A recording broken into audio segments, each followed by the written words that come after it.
Donnie and Dolly. The team is supported by ableauctions.ca. Closing your business? We can help. And King of Floors, your vinyl, laminate, and engineered flooring superstore.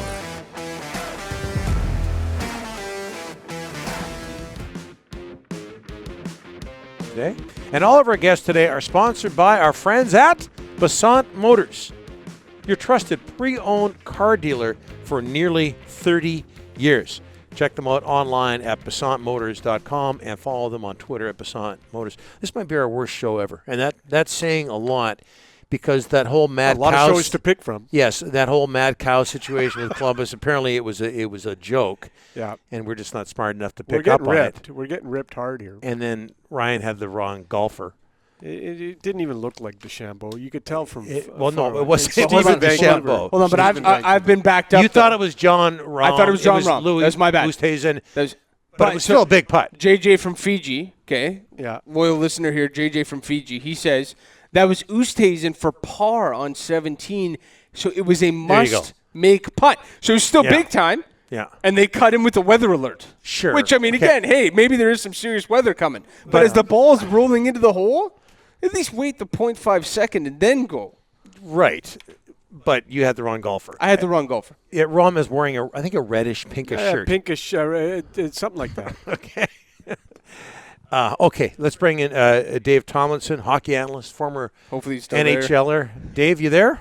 We got you? I am. Hey, you know what? Maybe you can put Big Rye on the case of why Tuesday's NHL playoff game is on at 9 p.m. Eastern, and all the others this week are on at 8 p.m. Eastern. Wow. There's got to be a reason. Wow. Maybe he'll get it right. Are you as upset about the officiating so far in these playoffs as other people seem to be, especially when it comes to the Habs?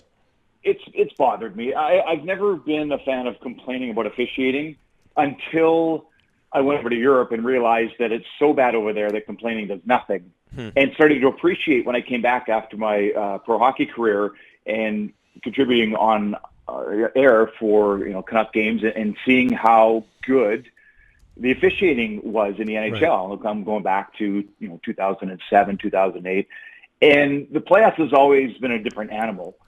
But they've taken it too far, and the players understand that, so they try to also take advantage. The situation is, if you're running that casual interference, you're getting that couple of cross checks in at the front of the net, or you're getting one pretty good slash at the ankle. You might get called in the third period when in the first period you got away with it a couple of times, and that's where the frustration grows for a hockey player. They want to know what can and can't be called or will or won't be called in a hockey game. And they figure that out in the first, 7 to 10 minutes of the first period of a hockey game of how things go. And so another thing as well, we hear about analytics in hockey, and a lot of it is driven towards the players and their ability to create offense and, which players operate better with other players and how you can shut down this guy and that guy. NHL teams also do their analytics on referees. Okay? I mean, I've seen these reports on this referee calls more slashing penalties than anybody else. This referee is always going to get you on, the hit from behind. This referee won't let you talk back to him as much. Like, the players go into the game with that information as well. But again, when it gets skewed, when it gets to a point where it's just, the rules are out the window unless it's a definitive scoring chance, but not if it's a 5-on-4, because we can't call that to make it a 5-on-3 because that would be affecting the game. The players adjusted after the lockout when they started calling the slashing and the interference. They did. And I made a point yesterday replying to something like Gordon Miller had tweeted out about how the International Ice Hockey Federation calls more to their own rule book and in the Olympics and the World Championship that is this experience, and you can see it. And I tagged that with a tweet saying the players, they'll adjust. They always have. And they're NHL players that go over to play in these tournaments, and they realize they can't scrum it up after the whistle because, in the Olympics and in the World Championship, they'll call it. And in the NHL, it's almost it's playoff season when you have these extended scrums. I would ask you guys to ask your audience. Do you like these scrums? Like, do you find them important to the hockey game? I know from a hockey player's perspective, what you're trying to accomplish in that. You're trying to add intimidation. You're trying to keep a running feud. You're trying to go after their star players. You're trying to draw somebody in, like push them to that line without taking a penalty. Every single time a referee comes in and says, guys, next scrum, I'm taking the first guy. And when he does that, it quiets it down. But the NHL wants this, right? They want this animosity. They want this stuff after the whistle. They want things to boil over, and then you look at the series. They're both tied at 2 right now. Yeah. So if the NHL wanted to change things, remember the Sean Avery rule? They changed it as the series was going on. They like it the way it is. Yeah, in front of Marty Brodeur. Hey, Dave, switching gears for a second. Well, we're still with playoff hockey, but Alex Burrows seems to be a rising star within the Montreal Canadiens coaching ranks. Did you see him as coaching material when you covered him all those years with the Canucks? I saw him. I think I remember talking with him about almost getting to the management side of things.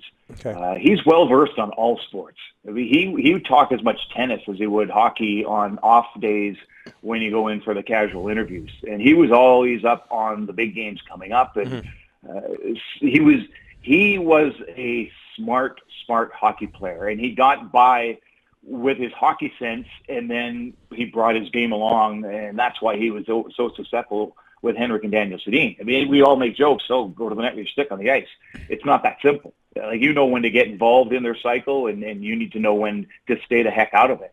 And so for Burrows, it doesn't surprise me that he's being talked about, because he can see things, and he does a very good job of explaining them to the players, and he still has that cachet as a former player. So he's able to say, well, listen, like, so-and-so, Braden McNabb's going to rush at you at the blue line versus he's going to back off. And, just always setting something into the mind for the players to keep aware of as the playoffs go on. And I see him, succeeding as an assistant coach, an associate coach, and, one day getting to be a head coach. Dave, so the Habs in Vegas down to a best of 3. Vegas had 23 more points in the regular season than Montreal. Not many picked the Habs. What are they doing right to extend this series? Well, they know they got a goaltender that's going to bail them out of any read that goes awry. Montreal is playing how most teams do. Is they're going to crash towards their own net and then fan out from there. And so really what they want to do is not allow passes from board to board in zone, so that Carey Price has to stretch out.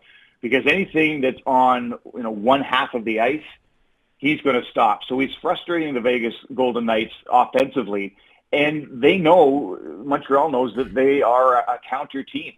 And their forecheck, I think, has been better than most people thought it would be. They've got guys that can really skate. I mean, Paul Byron can really skate. Obviously, Deneau is a smart hockey player. Gallagher epitomizes their work ethic. And early on in the season, when Montreal came into Vancouver, I was impressed with their defense. So if you go to the St. Louis Blues and how they won the Stanley Cup, they had big defensemen who had nice long reach and were not very complicated when they got the puck. They would make the play that was there.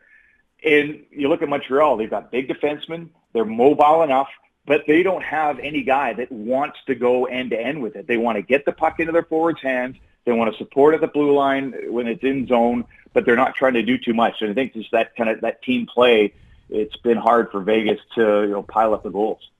Dave, put yourself in the Habs' shoes to lose your head coach at such a critical time of the season in the playoffs. He's your leader. He's your bench leader. He makes all the big decisions. He's not there anymore. How huge is that for those Montreal players? I think huge might be overstating it, because the meetings are usually run by the assistant coaches with the coach in the room, special teams meetings, those sorts of things. And you've had the coaching staff the entire season. So if your head coach isn't behind the bench, I mean, there's very few big moves that a head coach can make behind the bench. Most of it is ice time related, and then is changing up a couple of lines. But sometimes, a head coach can get stuck in his ways. I look at the start of every period for Montreal, and they had Cole Caulfield's line out there to start each period. I mean, there's some confidence in the young man Caulfield, who's playing great. So players, as we're talking about with referees, they adjust. Some players who might not get as much ice time with the regular coach, feel that, hey, there's an opportunity to get a little bit more when it's the assistant coach coming in. And very quickly, Dave, we're out of time here. Did you get a chance to play a game in Uniondale in your career? I did not. No, I was able to call a couple of games. Color. Yeah. This isn't a funny story, but our producer who was running the board had a minor heart attack as the game was going on. And he's fine. But it was a little bit scary because as he had, kind of had a health issue, he pushed the levels very high. So we had the loudest, sticks and pucks and everything, and it was quite jarring. Great rink for hockey. Yeah. And he's okay, as you say. Hey, Dave, thanks for this. We'll talk to you again in a couple of weeks. Thanks so much. You bet, guys. Thank you.